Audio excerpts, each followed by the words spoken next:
Mukti Dham, located on the banks of the Betwa River in Vidisha, serves as the final resting place for the departed, where their loved ones perform last rites and cremate them. The authorities at the crematorium have created a crow park within its premises where locals from across the city come to feed them. यहाँ पशु पक्षियों को आहार दिया जाता है। कितनी संख्या में इधर लगभग आ जाते हैं सुबह पितरों के समय पे काग?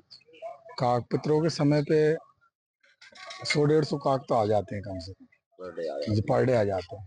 कितने लोगों की टीम यहाँ पे लगी रहती है? यहाँ 15 से 20 लोग हैं जो लगे रहते हैं प्रतिदिन। इस अवसर पर जबकि कौओं की बहुत कमी हो गई है पर्यावरण में, ऐसे में पूरे शहर के लोग जो है अगर कहीं कौआ ढूंढने आते हैं तो वो काग उद्यान में आकर अपने पितरों के नाम से उनको भोजन कराते हैं।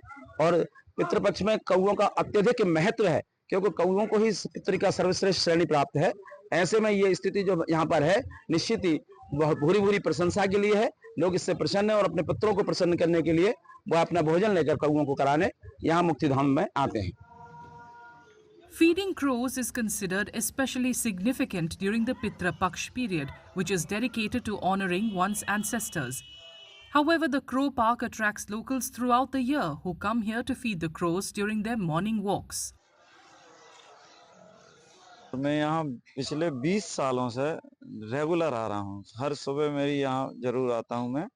और यहाँ पे एक विशेषता ये है कि साल भर पूरी साल 365 दिन कौवे मिलेंगे आपको।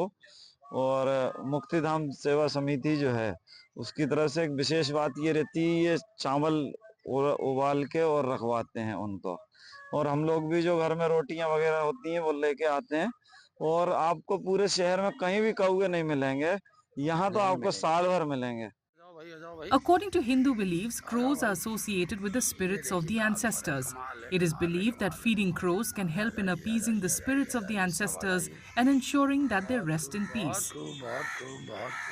निश्चित है कि ये काग उद्यान एक बड़ी उपलब्धि विदिशा के लिए कहा जाएगा कि मुक्तिधाम के परिसर में बनाया है। और मैं तो साफ कहता हूं कि अगर ऑनलाइन जाकर और सोशल मीडिया पर भी देखेंगे तो कहीं भी आप सर्च करोगे तो क्रो पार्क नहीं मिलेगा। तो देश का अनूठा ये काग उद्यान विदिशा में निर्मित है। अभी तर्पण का बहुत पवित्र समय चल रहा है। अपने परिजनों की याद में लोग यहाँ आहार कराते हैं, बाकायदा पूजा अर्चना के बाद आहार कराते हैं। और ऐसा माना गया है, धार्मिक रूप से अगर मैं कहूँ तो ऐसा माना भी गया है कि अपने पितरों को सीधा अगर भोजन आहार करते हैं तो काग उस बात के भी प्रतीक है।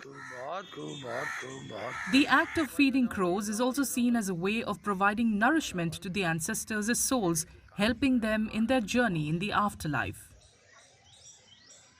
ये आनंद अलग ही है। समोसे, कचौरी, भाजी, वड़ा और फुल आनंद।